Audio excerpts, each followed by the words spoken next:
গতকালকের ভিডিওতেই আমি আপনাদেরকে বলেছিলাম বিজেপির উত্তরবঙ্গের রাজ্যসভার সাংসদ কোচবিহারের স্বঘোষিত রাজা অনন্ত মহারাজ নগেন্দ্র নগা কত বড় মাপের বাটপার, কিভাবে বিজেপিকে ব্ল্যাকমেল করার চেষ্টা করছে এবং ২৬-এর বিধানসভা নির্বাচনের আগে বিজেপিকে হারানোর জন্য তৃণমূল নেতাদের সঙ্গে কিভাবে চক্রান্ত করেছিল।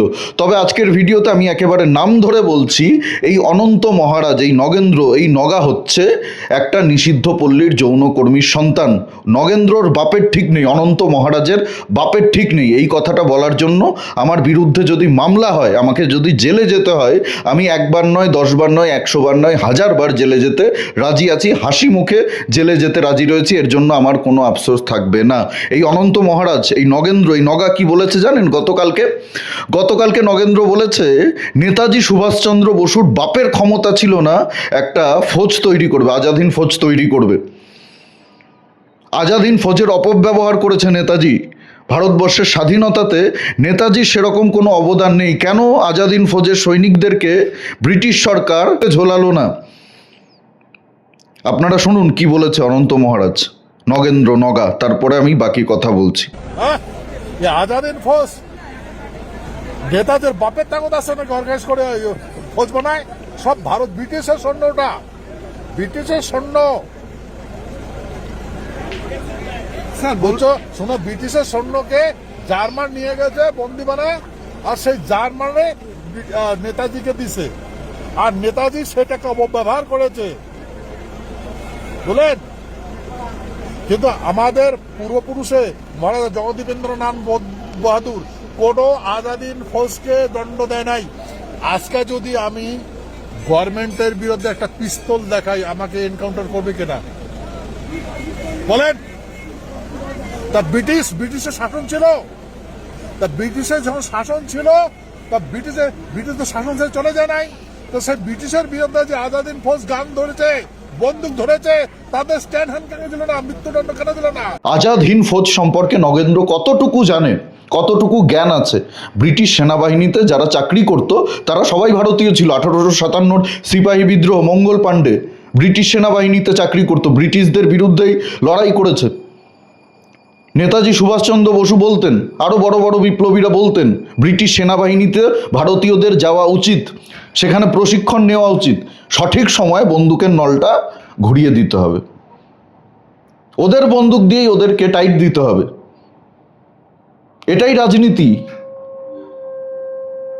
না জেনে বুঝে নেতাজি সুভাষচন্দ্র বসুর অবদান নিয়ে যদি উল্টোপাল্টা মন্তব্য করেন, নোংরা মন্তব্য করেন ইতিহাস না জেনে, তাহলে কিন্তু তার পরিণাম ভুগতে হবে।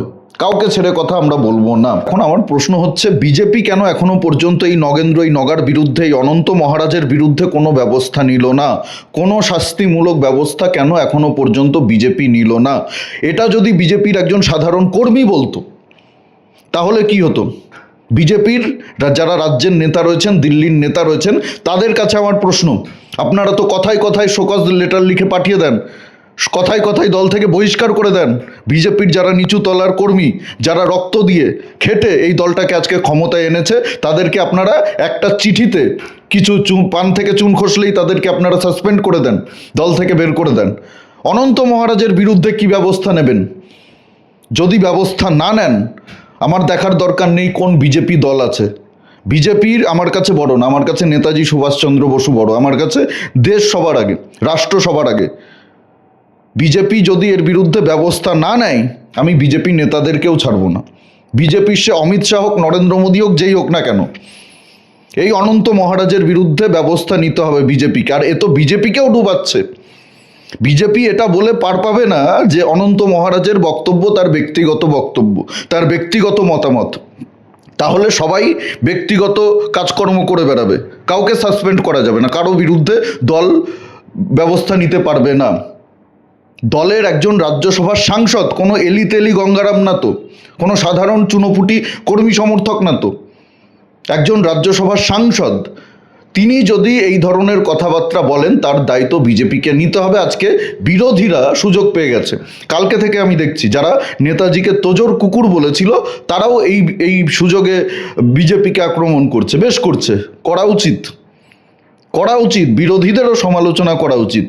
সে বিরোধীদের হাজার দোষ থাকতে পারে, কিন্তু এই ইস্যুতে আমি বলবো সবার প্রতিবাদ করা উচিত, বিজেপির বিরুদ্ধে বলা উচিত, বিজেপিকে চাপ দেওয়া উচিত যাতে বিজেপি এই ধরনের অনন্ত মহারাজ, এই ধরনের দোগলা, এই ধরনের নিষিদ্ধ পল্লীর যৌনকর্মীর সন্তানদেরকে লাথি মেরে দল থেকে বের করে দেয়, এর বিরুদ্ধে কঠিন ব্যবস্থা নেয়। কত বড় নেতা হয়ে গেছে, মানে রাজবংশীদের ভোট কি অনন্ত মহারাজ নিয়ে এসছে? রাজবংশীরা উত্তরবঙ্গের যারা রয়েছেন, আমি উত্তরবঙ্গে বহু বছর থেকেছি, যারা আমাকে চেনেন খুব ভালো করেই জানেন উত্তরবঙ্গ সম্পর্কে আমার যথেষ্ট জ্ঞান রয়েছে। কোচবিহার জেলাতে, আলিপুরদুয়ার জেলাতে, জলপাইগুড়ি জেলাতে কত রাজবংশী রয়েছে সেটা আমি খুব ভালো করে জানি। বহু রাজবংশী বন্ধুরা রয়েছে আমার। এই অনন্ত মহারাজকে চেনেও না, এই অনন্ত মহারাজকে একটা চুল দিয়েও পোছে না।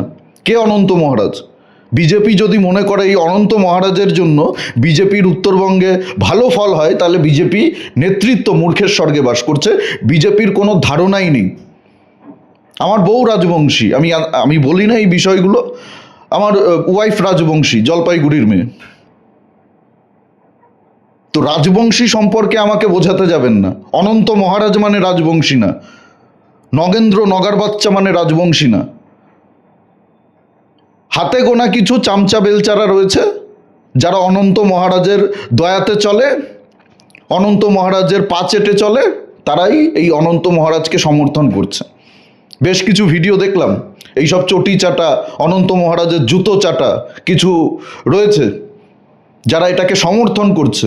খুবই জঘন্য, খুবই নিন্দনীয়। আমি প্রতিটি রাজবংশী ভাইকে অনুরোধ করব, যারা উত্তরবঙ্গের মানুষ, যারা নেতাজি সুভাষচন্দ্র বসুকে সম্মান করেন, ভালোবাসেন, দেশকে ভালোবাসেন, নেতাজি সুভাষচন্দ্র বসুর অবদানকে যারা স্বীকার করেন, আপনারা সকলেই গর্জে উঠুন। না হলে আপনাদেরকে বদনাম করছে এই নগেন্দ্র, এই নগা, এই অনন্ত মহারাজ। গোটা রাজবংশী সমাজকে বদনাম করছে। এ নাকি রাজবংশীদের প্রতিনিধি। কে রাজবংশীদের ঠেকা দিয়েছে এই নগেন্দ্রকে, এই নগাকে? এর বিরুদ্ধে যদি কঠিন ব্যবস্থা না নেয় বিজেপি, আমি বলছি আগামী দিনে কিন্তু এর ফল বিজেপিকে ভোগ করতে হবে। সমস্ত কন্টেন্ট ক্রিয়েটার যারা রয়েছে, আমি তো কন্টেন্ট ক্রিয়েটার না, আমি সামান্য ক্ষুদ্র ব্যক্তি, যারা বড় বড় কন্টেন্ট ক্রিয়েটার রয়েছেন, সবাইকে আমি অনুরোধ করব এই বিষয়টা নিয়ে আপনারা কথা বলুন, মুখ খুলুন। এটা হালকা বিষয় নয়, হালকাভাবে নেওয়ার কোনো বিষয় নয়। আজকে এটাকে হালকাভাবে নেবেন, আরও নোংরা ভাষায় এরা নেতাজির বাবা তুলেছে। আজকে নেতাজি সুভাষচন্দ্র বসুর বাবা তুলে অপমান করেছে। নেতাজি সুভাষচন্দ্র বসু নাকি আজাদ হিন্দ ফৌজের অপব্যবহার করেছে।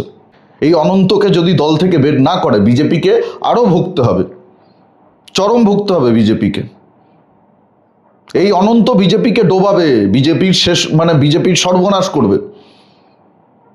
একজন রাজ্যসভার সাংসদ বিজেপির, সে যখন কিছু বলছে তার দায় কিন্তু বিজেপি ঝেড়ে ফেলতে পারে না। বিজেপি তাকে রাজ্যসভায় পাঠিয়েছে, অন্য কোনো রাজনৈতিক দল পাঠায়নি। তাই গু খেলে মুখ থেকে কিন্তু গুয়ের গন্ধই বেরোবে বিজেপির। গু খেয়েছেন, এখন মুখটা ভালো করে ধুয়ে নিন, কুলকুচি করে ভালো করে মুখটা ধুয়ে নিন।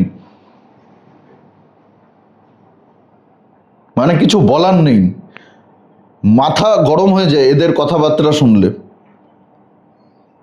মানে বিজেপি যদি মনে করে থাকে সাধারণ মানুষ বোকাচন্দ্র, সাধারণ মানুষ কিছুই বলবে না, তাহলে খুব ভুল করছে। নেতাজি সুভাষচন্দ্র বোসকে অপমান করলে, বাবা তুলে কথা বললে, তার কিন্তু চরম পরিণাম ভুগতে হবে।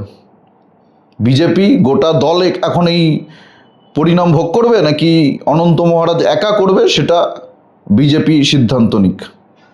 এই বিষয়ে আপনাদের কি মতামত অবশ্যই কমেন্টে জানাতে ভুলবেন না। আর ভিডিওটি প্রচুর পরিমাণে শেয়ার করুন, সকলের কাছে পৌঁছে দিন। আর আমাদের জাগরণ বাংলা ইউটিউব চ্যানেলে নতুন হলে অবশ্যই চ্যানেলটি সাবস্ক্রাইব করে পাশে থাকুন, পাশের বেল আইকনটি প্রেস করে দিন। আমাদের প্রতিটি ভিডিওর নোটিফিকেশন আপনাদের কাছে সবার আগে পৌঁছে যাবে। সবাই খুব ভালো থাকুন, সুস্থ থাকুন, আশেপাশের সবার খেয়াল রাখুন। জয় হিন্দ, বন্দে মাতারাম, ভারত মাতা কি জয়।